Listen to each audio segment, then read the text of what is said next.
I am Amber Mitchell, 28 years old, and last month I watched my stepmother Patricia bar me from my own father's funeral. Dad was my best friend after Mom died. Patricia made sure I couldn't say goodbye when she blocked me from the wheel reading with that smug smirk saying this meeting is only for errors named in the will. She had no idea what I was carrying in my bag. The lawyer opened my file and Patricia turned ghostly pale.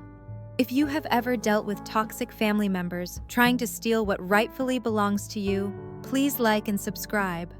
I would love to know where you are watching from in the comments below as I share how I fought for my father's true wishes. My father, Robert Mitchell, was my anchor in this world. After my mother died from breast cancer when I was 15, it was just Dad and me against the world. He was a successful real estate developer in Boston, having built his company from scratch after graduating from college. Dad worked hard, but he always made time for me. Every Sunday morning, we had our special tradition. We would sail his small boat in Boston Harbor when the weather permitted, then have brunch at Harborview Cafe where we would talk for hours. He would listen to my teenage problems with the patience of a saint, offering wisdom that only seemed to grow more valuable as I got older. Amber, he would say, always trust your gut. Your mother had the best instincts of anyone I ever knew, and you inherited that from her. When I was 19 and a sophomore in college, Dad met Patricia Winters at a charity fundraiser. She was attractive, charming, and seemed genuinely interested in him. I was happy for Dad. After 4 years of grieving Mom, he deserved some happiness. Patricia came with baggage, though. She had 2 children, Mason, who was 17 at the time, and Lindsay, who was 15. From our first meeting, something felt off. They smiled too broadly, laughed too loudly at Dad's jokes, and their eyes lingered a little too long on the expensive furnishings in our home. Still, I tried. I really did. I invited Lindsay for coffee, attempted to connect with Mason about his college plans. Dad was falling hard for Patricia, and I wanted to support his happiness. They just need time to warm up. Data showed me when I mentioned the coldness I felt from them. They lost their father too, you know. Well, not lost exactly. He abandoned them, which might be worse. The wedding happened quickly, just 6 months after they met. I stood beside Dad as his best woman, forcing a smile, as Patricia recited vows about honesty and devotion that somehow rang hollow to my ears. Changes happened immediately after they moved into our family home. Photos of my mother, that had always held places of honor, began disappearing, replaced by portraits of Patricia and her children. Family heirlooms were rearranged or stored away to make room for Patricia's modern tastes. The Sunday brunch has dwindled. First, Patricia would create convenient conflicts. "Oh, Robert, did you forget we have the Hendersons coming over today? Or Mason has a game and we should all support him as a family." When we did manage our father-daughter time, Patricia would call repeatedly with manufactured emergencies.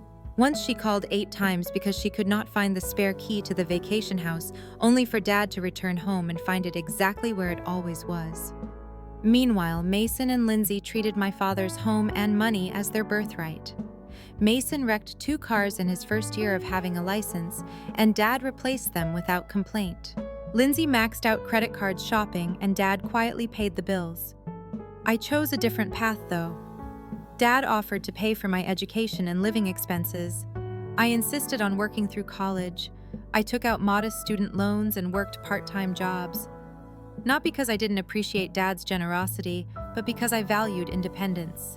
"You are so stubborn, just like your mother," Dad would say with a proud smile. She never wanted handouts either. After graduating with my marketing degree, I took a job with a tech company in Seattle.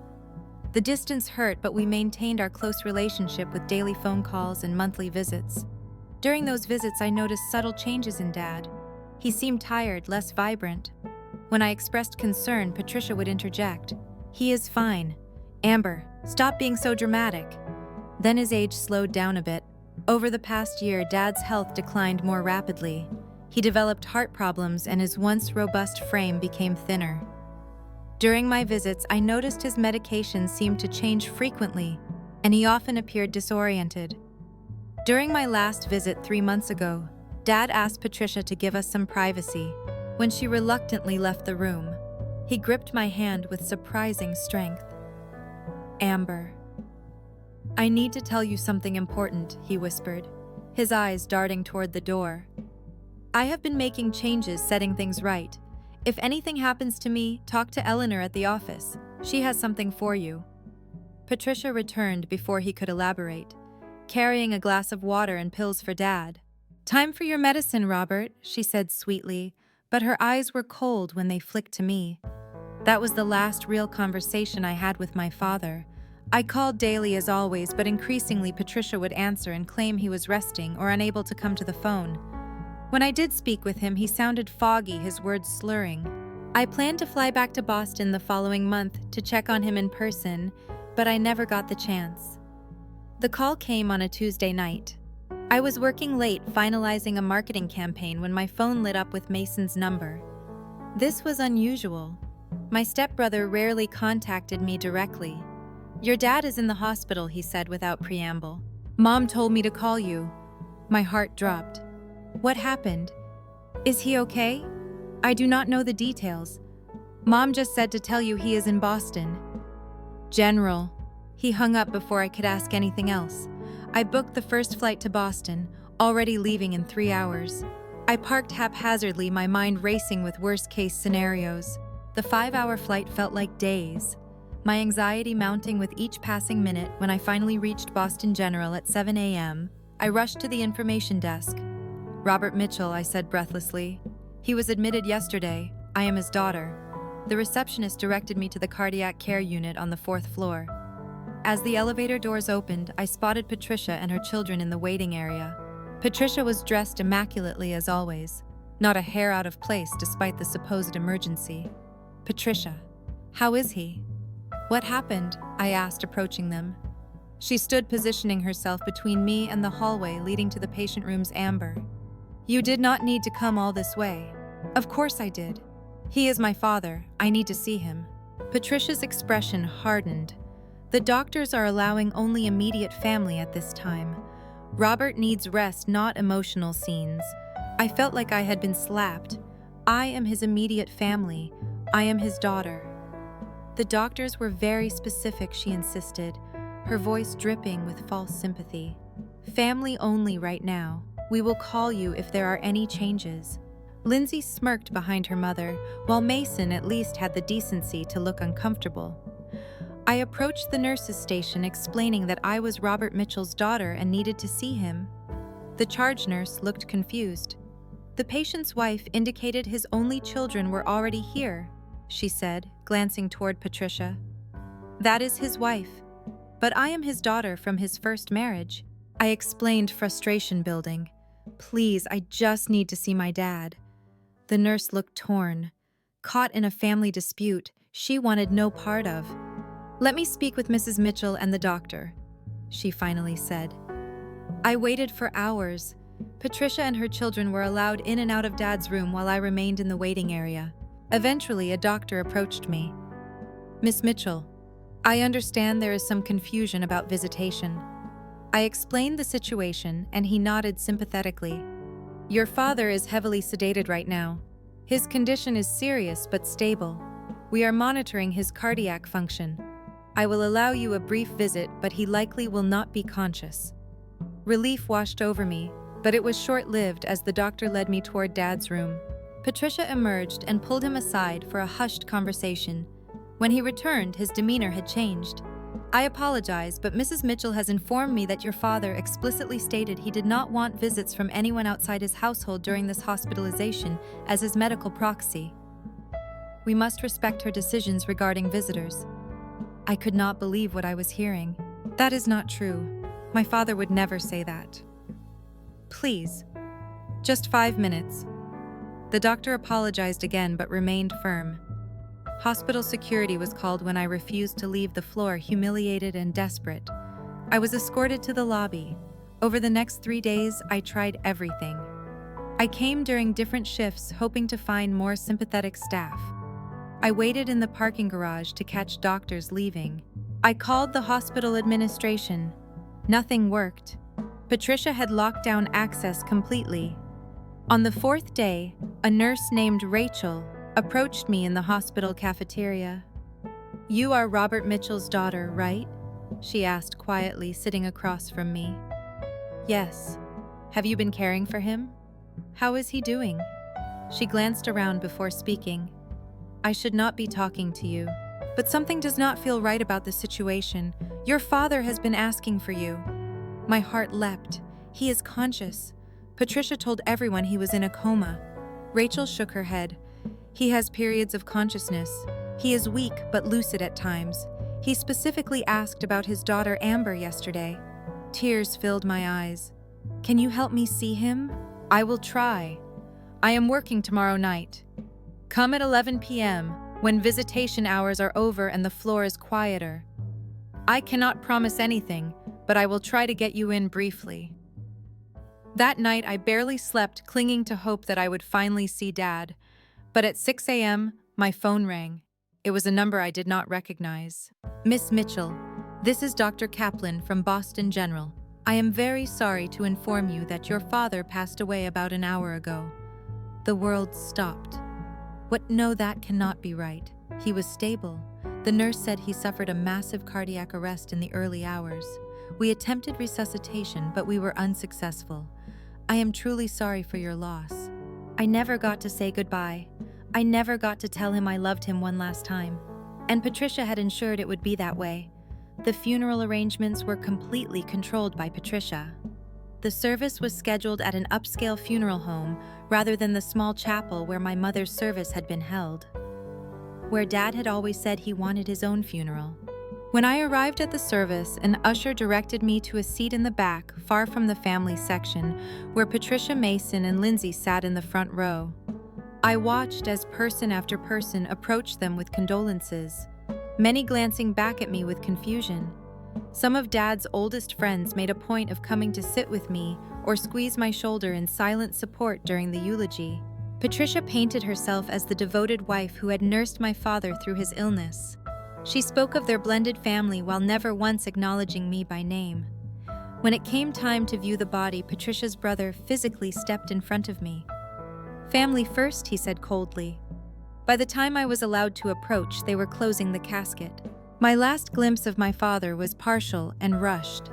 At the reception afterward, I overheard Patricia speaking with a man I recognize as her lawyer, Gregory Harrison. "We will proceed with the reading on Tuesday," he said. "I have all the paperwork in order." "Good," Patricia replied. "Robert was very specific about his wishes. Everything is settled exactly as it should be." The smug satisfaction in her voice made my stomach turn. I left the reception early, driving through tears back to my hotel. I had never felt so alone, so defeated. Dad was gone and Patricia had won.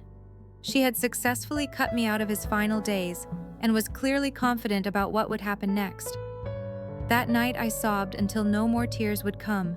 I had lost not only my father, but also my lost connection to the family I had once known. Little did I know that had anticipated Patricia's behavior and had set in motion a plan that would change everything. 3 days after the funeral, I was still staying at the Hampton Inn near my childhood home. Unable to bring myself to return to Seattle, I had taken bereavement leave from work, but had no real plan beyond that. The hollowness inside me made it difficult to think beyond each painful hour. A knock on my hotel room door startled me. I was not expecting anyone, and Patricia's allies had made it clear I was not welcome to linger in Boston. When I opened the door, I found Eleanor Davis, my father's executive assistant of 15 years, standing there looking nervous. "Eleanor, what are you doing here?" She glanced down the hallway before answering. "May I come in?" "Amber, I should not be seen here." I stepped aside to let her enter, confusion temporarily displacing my grief. Eleanor had always been kind to me, but we were not particularly close. Once inside, she removed a package from her large purse.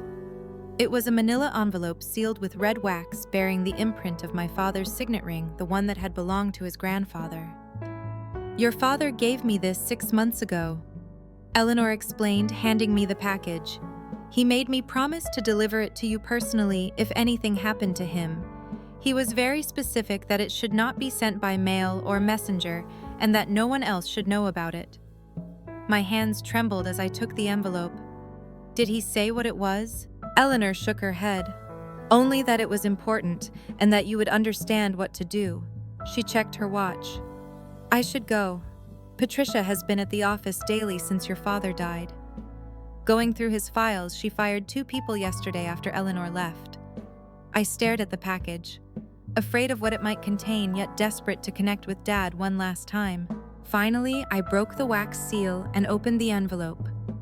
Inside were 3 items: a handwritten letter on my father's personal stationery, a legal document in a sealed envelope marked with the logo of Harrington and Associates, not my father's usual law firm, and a small key taped to a card with an address and box number for First National Bank with shaking hands. I unfolded my father's letter. My dearest Amber Asterisk, if you are reading this, then my worst fears have come to pass. I am so sorry for the pain you must be feeling, and even more sorry that I will not be there to comfort you. Asterisk. Asterisk. I have made a terrible mistake in trusting Patricia over the past year. I have noticed disturbing patterns in her behavior, items disappearing, documents being moved, medications, making me feel worse instead of better. My old friends suddenly unwelcome in our home. Asterisk. Asterisk. At first, I dismissed these concerns as paranoia, but then I found evidence that Patricia has been in contact with her ex-husband, the one she claimed abandoned her. The reality, as I discovered, is quite different. Asterisk. Asterisk. I updated my will 6 months ago with a new law firm. Patricia does not know about this. The enclosed document is a copy of this. Well, the original is registered with the state. Asterisk. Asterisk. The key is to a safety deposit box containing evidence you may need. If Patricia contests the will, as I suspect she will, it also contains personal items I wanted to ensure a reach to Asterisk. Asterisk, I had planned to confront Patricia once I had gathered sufficient evidence, but my health has deteriorated more rapidly than expected. I fear my time is running short. Asterisk, asterisk. Remember that. I love you, Amber. You have been the greatest joy of my life. Your mother would be so proud of the woman you have become. Asterisk. Oh, my love. Dad. Tears streamed down my face as I read his words, a mixture of grief and vindication washing over me. Dad had known he had seen through Patricia's facade and had taken steps to protect me and his legacy. The sealed legal document was indeed a will dated just 6 months earlier and notarized by witnesses I did not recognize. I did not open it, maintaining its official seal intact. The next morning, I went to First National Bank after verifying my identity and the key. The bank manager escorted me to the vault and left me alone with the safety deposit box. The box contained several items. First was another letter from Dad explaining each piece of evidence. Then there were photographs taken by a private investigator showing Patricia meeting with a man Dad identified as her supposedly estranged ex-husband. There were also photos of the same man visiting my father's house when Dad was away on business trips. More disturbing were the financial records showing unusual transfers from my father's personal accounts to offshore accounts linked to Patricia's brother. There were also copies of my father's medical records with notes in his handwriting questioning changes to his prescriptions that coincided with Patricia's trips to the pharmacy. A thumb drive contained audio recordings from my father's home office capturing conversations between Patricia and her children, discussing how they would spend their inheritance once the old man is gone. In one particularly chilling recording, Patricia instructed Mason to ensure Dad took all his medication while she was away for the weekend. Make sure he takes the blue pills first, she had said. They make him sleepy, so he will not fuss about the others. The final document was a handwritten timeline my father had created, tracking his health decline against Patricia's actions. He noted increasing fatigue and confusion after Patricia insisted on preparing his meals and managing his medication. As I reviewed everything, a horrifying picture emerged. My father had not just been taken advantage of financially, he had been systematically isolated and possibly medically abused. The question that haunted me was whether Patricia had merely exploited his illness or actually accelerated his decline. With trembling hands, I repacked the evidence into my bag. Dad had provided me with everything I needed to challenge Patricia. Now I needed to find the right moment to use it. The day of the will reading arrived. I had not been officially notified, but Dad's old friend Walter Bennett, who had been my father's attorney for decades before being inexplicably fired by Patricia 3 months ago, tipped me off about the time and location. "Something stinks about this whole situation, Amber," Walter had told me over coffee the previous day. "Robert would never have cut you out of his final arrangements, and switching attorneys after 30 years of friendship, it does not add up." I arrived at the offices of Harrison and Powell precisely at 2 p.m. The receptionist looked startled when I gave my name. "Miss Mitchell, you are not on the list for this meeting," she said after checking her computer. "I am Robert Mitchell's daughter. I should be at the reading of his will." I kept my voice steady, though my heart was pounding. She made a phone call, speaking in hushed tones, then directed me to wait a few minutes later. Gregory Harrison himself emerged from the conference room. "Miss Mitchell, this is somewhat awkward, but the reading has already begun. Mrs. Mitchell indicated you were aware you are not included in the proceedings." I stood my ground as Mr. Mitchell's daughter. I have a right to be present regardless of the contents of the will.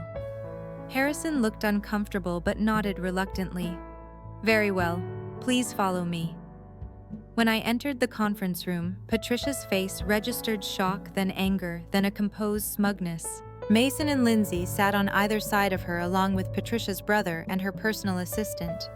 "What is she doing here?" Patricia demanded, not even looking at me directly as Mr. Mitchell's daughter. "Miss Mitchell has requested to be present," Harrison explained. Patricia gave a theatrical sigh. "This meeting is only for heirs named in the will, which Amber is not." Robert was very clear about his wishes. The calm certainty in her voice made my blood boil, but I maintained my composure. I had not come this far to lose control now. "I understand you are grieving Patricia, but I have a right to hear my father's wishes directly, even if he chose to disinherit me." My voice was steady, revealing none of the turmoil inside. Harrison looked relieved at my reasonable tone. "Perhaps we can proceed. As I was saying, their will dated January 15th of this year stipulates that the entirety of Robert Mitchell's estate, with the exception of specific personal items listed in Appendix A, is to be transferred to his wife, Patricia Mitchell, with secondary beneficiaries being her children Mason and Lindsay Winters. Patricia shot me a triumphant look, which I met with a small knowing smile that seemed to unsettle her slightly. Harrison continued reading the document detailing the extensive assets my father had accumulated. The family home valued at $2.8 million, his company shares worth approximately $12 million, investment portfolios, vacation properties, and various personal collections of art and antiques. When he finished, Patricia placed a hand over her heart. "Robert always took care of us. He knew what was best for the family." "Are there any questions?" Harrison asked. Looking around the room, I reached into my bag and removed the sealed document Eleanor had delivered. "Actually, I believe there has been a mistake." All eyes turned to me as I stood and walked to Harrison's position at the head of the table. I placed the document before him. "What is this?" he asked, frowning at the unfamiliar law firm seal.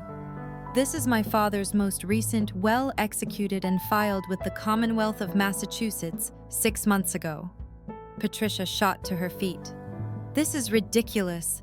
Robert would have told me if he updated as well." Harrison examined the document carefully, breaking the seal and reading through the first few pages. His expression changed from skepticism to concern. "This appears to be a legally executed will dated more recently than the one we have been discussing. It bears Mr. Mitchell's signature, which I recognize, and proper witness attestations." He looked at that. "Patricia, Mrs. Mitchell, were you aware of this document?" Patricia's face had drained of color. "This is preposterous. It must be a forgery." Harrison continued examining the document.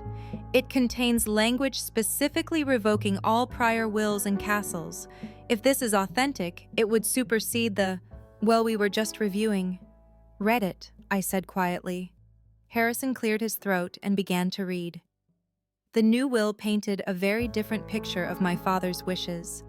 Patricia and her children were provided for with modest trust funds that would pay them a reasonable living allowance but give them no control over the principal. The family home was to be sold with proceeds going to establish a charitable foundation in my mother's name. The bulk of the estate, including controlling interest in Mitchell Development Corporation, was left to me with specific instructions about continuing my father's legacy of ethical development and charitable giving. Most damning was a clause near the end, in the event that my death occurs under circumstances that might be considered suspicious or premature. I direct my executor to authorize a full investigation, including toxicology reports and a review of all my medical treatment in the months preceding my death. Patricia's face contorted with rage. This is a lie, a complete fabrication. She turned to her children. Tell them your father would never do this to us. Mason looked stunned, while Lindsay began to cry dramatically. Harrison held up a hand. Mrs. Mitchell, please. This document contains a notary seal and witnesses. It appears to have been filed with the state. If you contest it, we will need to proceed through proper legal channels. Contested. I will destroy it. Robert loved me. He would never have done this behind my back. Patricia's carefully maintained composure had completely evaporated. That ungrateful bitch turned him against me after everything I did for him. Her brother tried to calm her, but she shrugged him off violently. Mrs. Mitchell, Harrison said firmly, I must advise you that outbursts of this nature will not help your position if you choose to contest this. Well, the language here is quite clear, and there are additional sealed instructions regarding potential investigations into Mr. Mitchell's death. At the mention of investigations, Patricia went still. Her eyes started to the door as if calculating an escape route. I remained calm, watching the scene unfold exactly as Dad had predicted. Patricia, I think we both know Dad saw through you at the end. This is his final message to you. You know nothing, she hissed. Your father was a confused old man. He did not know what he was signing. Harrison, now visibly uncomfortable with the direction of the conversation, interjected. I believe we should adjourn this meeting until we can verify the authenticity of this new document. Though I must note that it appears to be in order and the firm listed is reputable. Verify it. There is nothing to verify. I am his wife. Patricia gathered her belongings frantically. This meeting is over. My attorney will be in touch. She stormed toward the door, pausing only to spit final words at me. This is not over, Amber. Her children followed her out, Mason looking back at me with an unreadable expression. The room fell silent after their departure. Harrison sighed heavily. Miss Mitchell, I apologize for the confusion. I had no knowledge of this. Updated. Well, I understand, I said. My father anticipated Patricia's actions. That is why he took precautions, as I gathered my own belongings. I felt a strange sense of calm that had reached out from beyond the grave to protect me and expose Patricia's true nature. The battle was far from over, but the first decisive victory was mine. The immediate aftermath of the will reading was chaos. Patricia refused to vacate the family home as required by the newly discovered well, changing the security codes and instructing the staff not to admit me under any circumstances. My phone filled with vitriolic text messages from Patricia, alternating between threats and attempts to gaslight me about my father's mental state when he signed the new will. Her brother, whom I had never trusted, left menacing voicemail suggesting I back off before things get ugly. I checked out of the hotel and moved to a different one under an assumed name. Unsettled by the intensity of Patricia's reaction the next day, I met with Caroline Lawson, an attorney specializing in contested wills and estate fraud. Your father was clever, Caroline said after reviewing the documents. By creating the new will with an independent firm and filing it with the state, he established a strong legal position. Patricia can contest it, but she will need to prove he was not of sound mind when he signed it. He knew exactly what he was doing, I assured her. The question is, how far did Patricia go? These medical records suggest she may have been tampering with his medication. Caroline's expression grew serious. If that is true, we are talking about potential criminal charges, beyond just the will contest, but proving it will be difficult. We developed a strategy to enforce the will while gathering more evidence about Patricia's actions. Caroline filed emergency motions to freeze all estate assets and remove Patricia as executor, citing the explicit language of the new will and the concerning evidence from the safety deposit box. Meanwhile, Patricia launched a smear campaign among my father's social circle. She told anyone who would listen that I had manipulated my declining father, taking advantage of his grief over a recent friend's death to convince him to change his will. Amber always resented me. I heard she told the members of Dad's golf club. She could not accept that Robert found happiness again after her mother died. She poisoned him against his new family.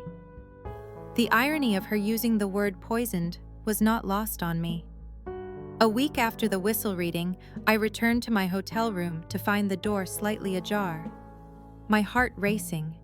I called hotel security before entering. The room had been searched, items moved and rearranged.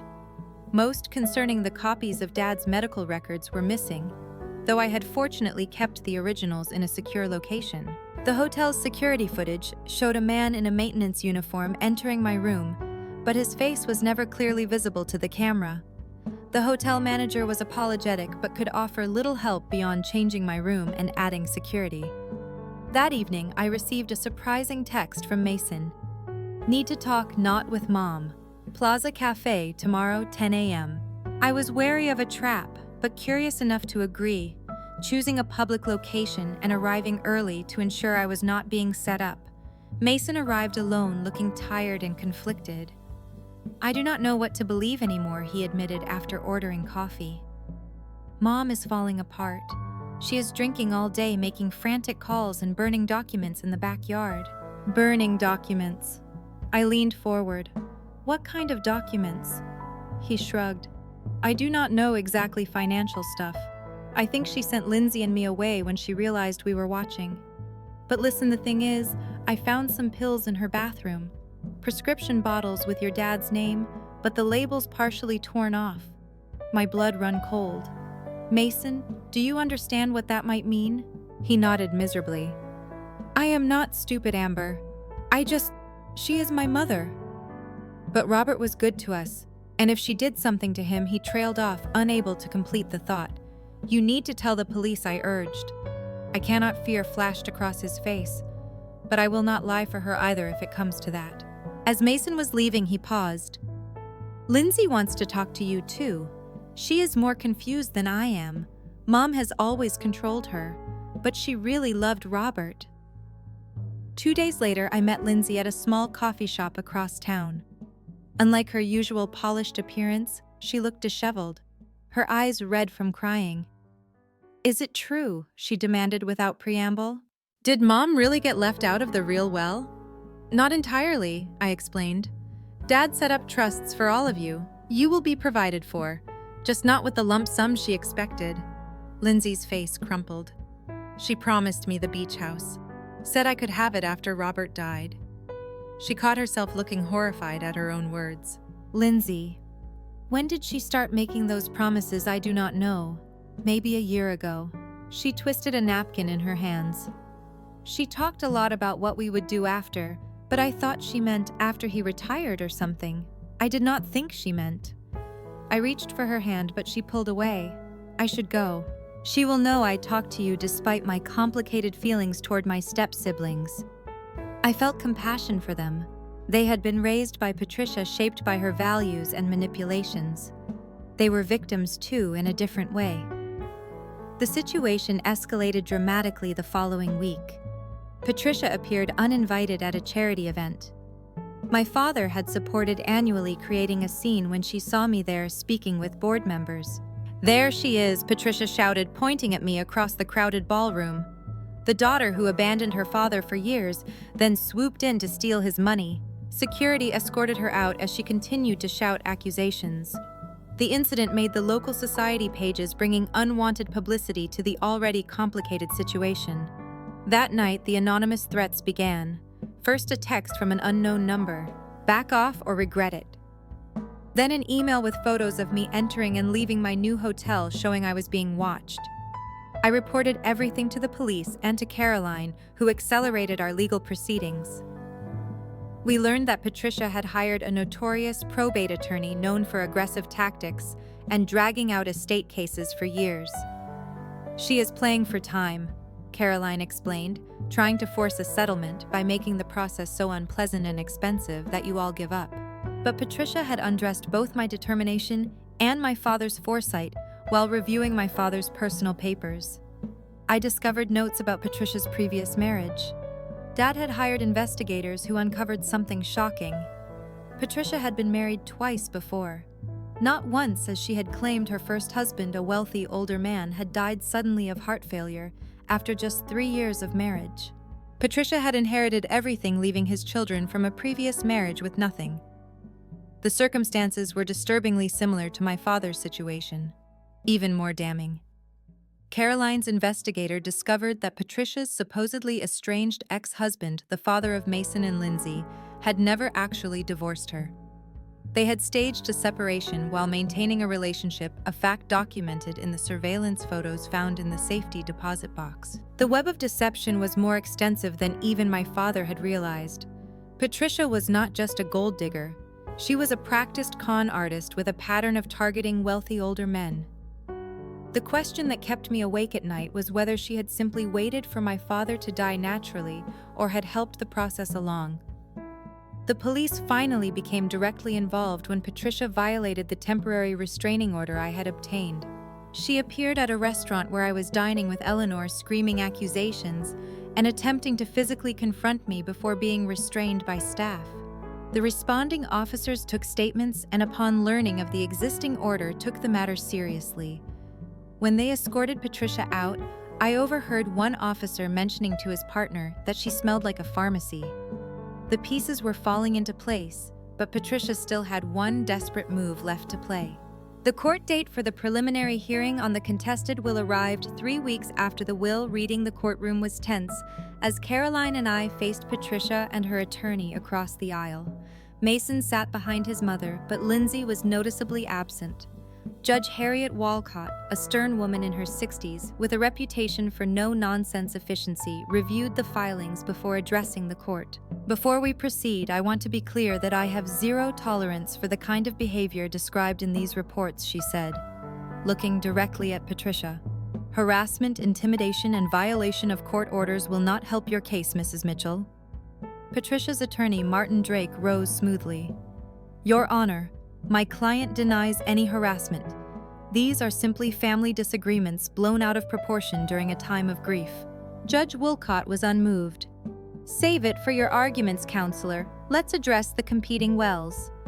The proceedings began with Drake presenting their case that the January well was valid and the later was either a forgery or signed under undue influence. His arguments were polished but light on evidence. When it was Caroline's turn, she methodically demolished their position. She presented affidavits from the witnesses to the newer well confirmation from the notary and the state filing records. Most damaging was the testimony of Walter Bennett, my father's longtime attorney. Robert called me approximately 7 months ago, Walter testified. He expressed concerns about his wife's behavior and asked for recommendation for an independent attorney. As he wished to update his will without Mrs. Mitchell's knowledge, he was of completely sound mind and explained his reasoning clearly. Patricia glared at Walter, who had once been a dinner guest in their home. He met her gaze steadily before continuing. Robert told me he had discovered financial improprieties and was concerned about his medical care. He believed Patricia was deliberately isolating him from his daughter and friends.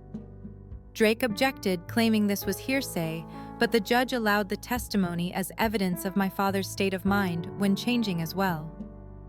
The most surprising moment came when Mason asked to address the court. Patricia hissed at him to sit down, but he approached the witness stand anyway under oath. Mason described finding prescription bottles hidden in Patricia's personal effects. Overhearing arguments between Patricia and her ex-husband about speeding things up and witnessing Patricia preventing me from seeing my father in the hospital. Robert was good to us. Mason concluded, his voice breaking. He did not deserve what happened to him. And Amber does not deserve what my mother is doing to her now. Patricia's face was a mask of fury when Drake called her to testify. She had composed herself, playing the role of grieving widow with practice skill. She spoke of my father's declining mental state, my alleged abandonment when I moved to Seattle, and the happy blended family that had been destroyed by my jealousy and greed. It was a convincing performance, but it crumbled under Caroline's cross-examination. Using the timeline my father had created, Caroline walked Patricia through specific dates and events, catching her in multiple contradictions. Mrs. Mitchell, can you explain why you told the court you were with your husband continuously during his final days? Yet credit card records show you dining at Shea Morris with a Mr. James Winters on the evening before Mr. Mitchell's death. Patricia stammered.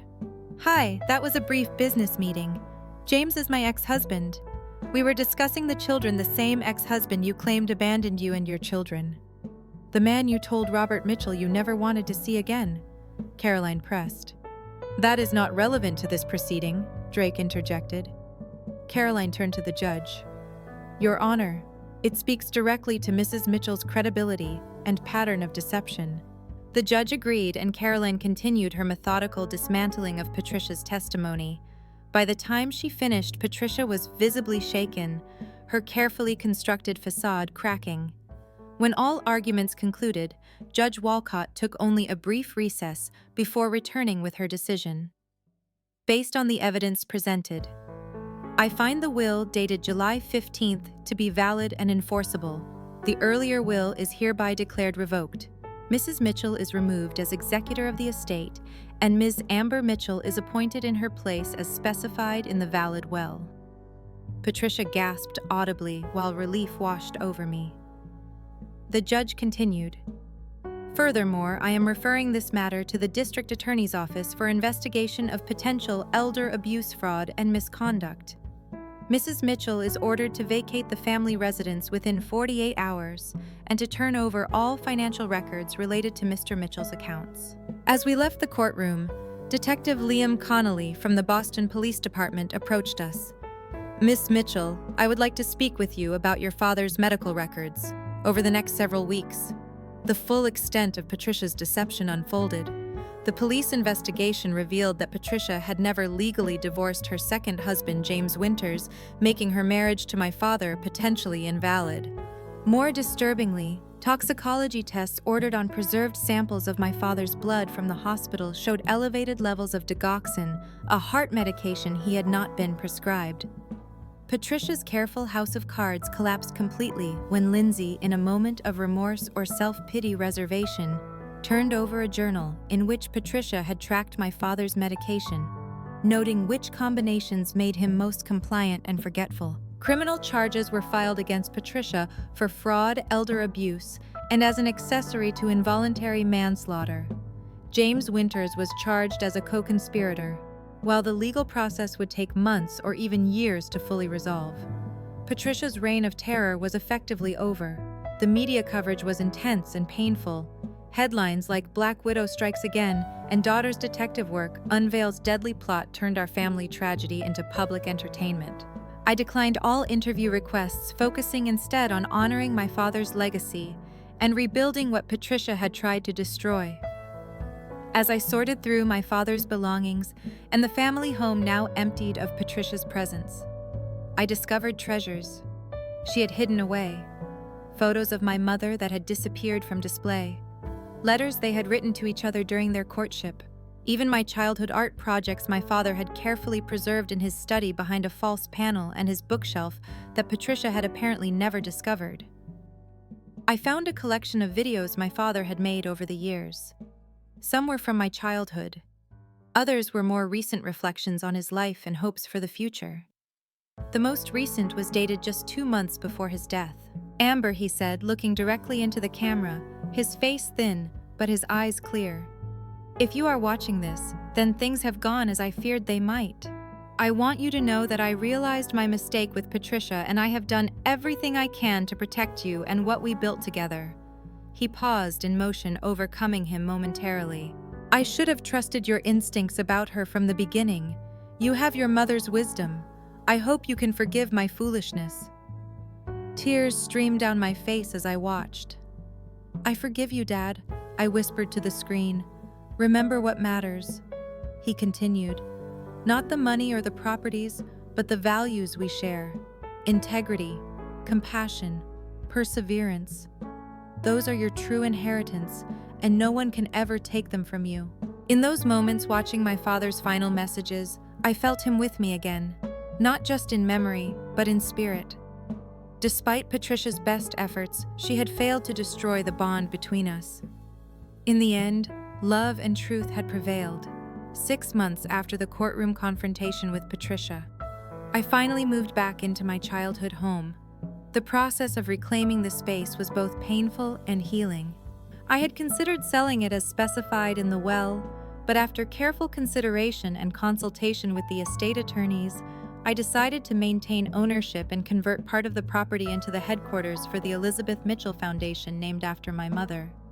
The foundation, funded by a significant portion of my inheritance, would focus on supporting cancer research and providing resources for children who had lost parents to illness. It felt like the perfect way to honor both my parents' legacies.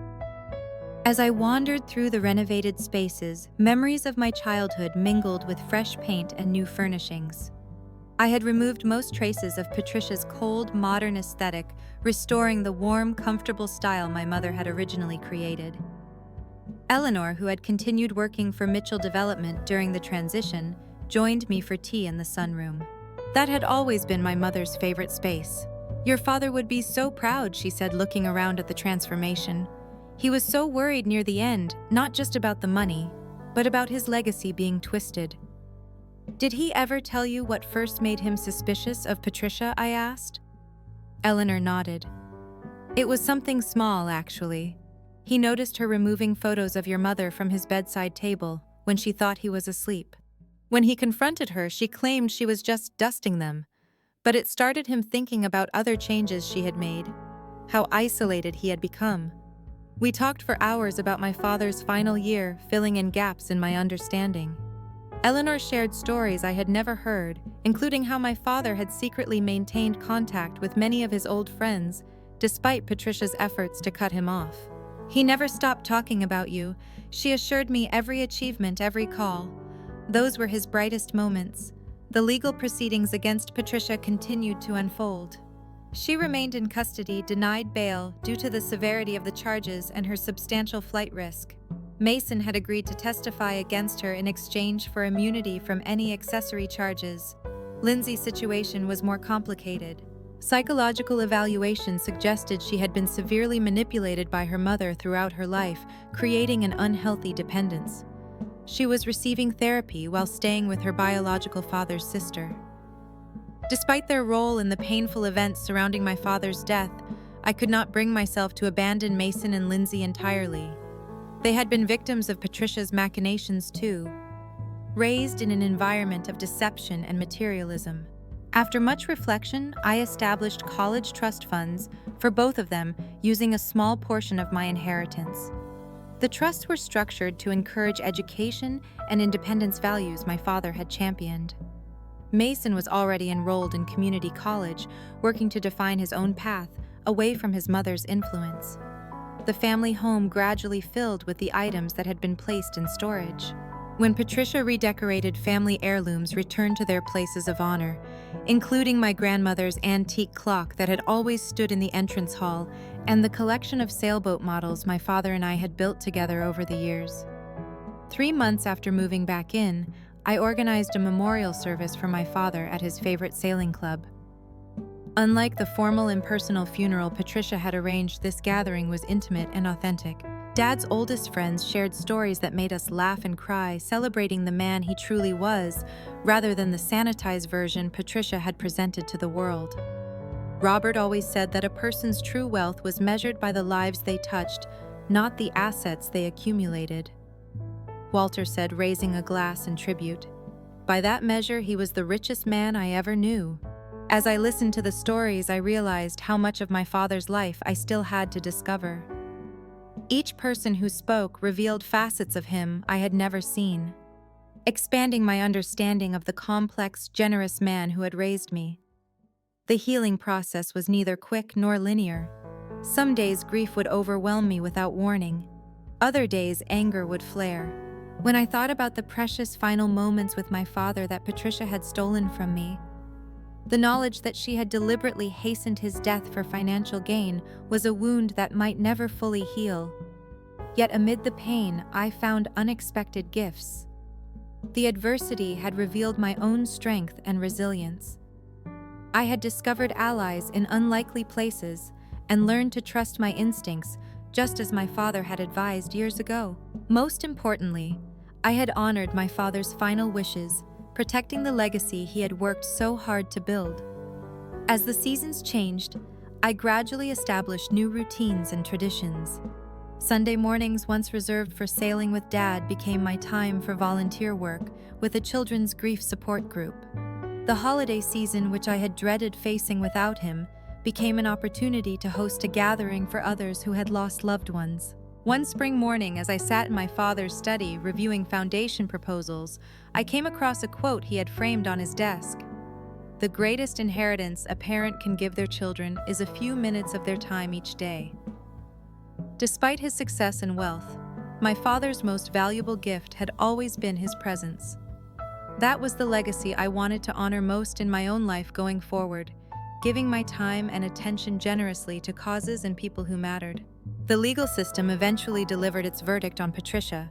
She was convicted on multiple counts and sentenced to 20 years in prison. The news brought a complex mix of emotions, not the triumphant satisfaction I might once have expected, but a quieter sense that justice had been served and that my father could rest in peace. I kept my promise to visit Mason and Lindsay, occasionally meeting them on neutral ground as they worked to build lives independent of their mother's toxic influence. These relationships remained complicated, but I remembered my father's capacity for forgiveness and tried to embody that spirit. Looking back on the turbulent journey from that devastating phone call about my father's hospitalization to the peaceful life I was building, now I recognized how much I had grown. The pain had transformed me, burning away naivete and replacing it with wisdom. The betrayal had taught me to value authenticity and to recognize manipulation. The loss had deepened my appreciation for genuine connection. My father's final gift had not been the inheritance that Patricia had coveted so desperately. It had been the truth, painful but necessary, and the opportunity to reclaim not just his assets, but his true legacy of integrity and compassion. As I stood at my father's grave on the anniversary of his death, I placed white roses, his favorite, beside the headstone. I kept my promise. "Dad," I whispered, "your story was told. Your wishes were honored. Your legacy continues." The journey through grief and betrayal had taught me that family is not always defined by blood or legal ties. Sometimes it is created through shared values, mutual respect, and genuine care. My father had understood this truth at the end, making provisions not based on traditional definitions of family, but on the authentic bonds. He cherished that understanding has become my guiding principle as I move forward. I choose carefully who I allow into my inner circle, now valuing character over charm, substance over appearance. The wealth my father left me provides security, but it is the wisdom gained through our shared ordeal that proves most valuable in navigating life's complexities. If you have experienced betrayal within your family or found yourself fighting for what is rightfully yours, I hope my story offers some comfort and guidance. Trust your instincts, document everything, and never underestimate the power of truth to eventually prevail. Family conflicts around inheritance can reveal people's true characters, often in shocking ways. Have you experienced something similar, or do you know someone who has? Share your thoughts in the comments below. And if this story helped you in any way, please like, subscribe, and share it with others who might be facing similar challenges. Thank you for listening to my journey from betrayal to healing. Remember, sometimes the greatest strength comes from surviving our deepest wounds.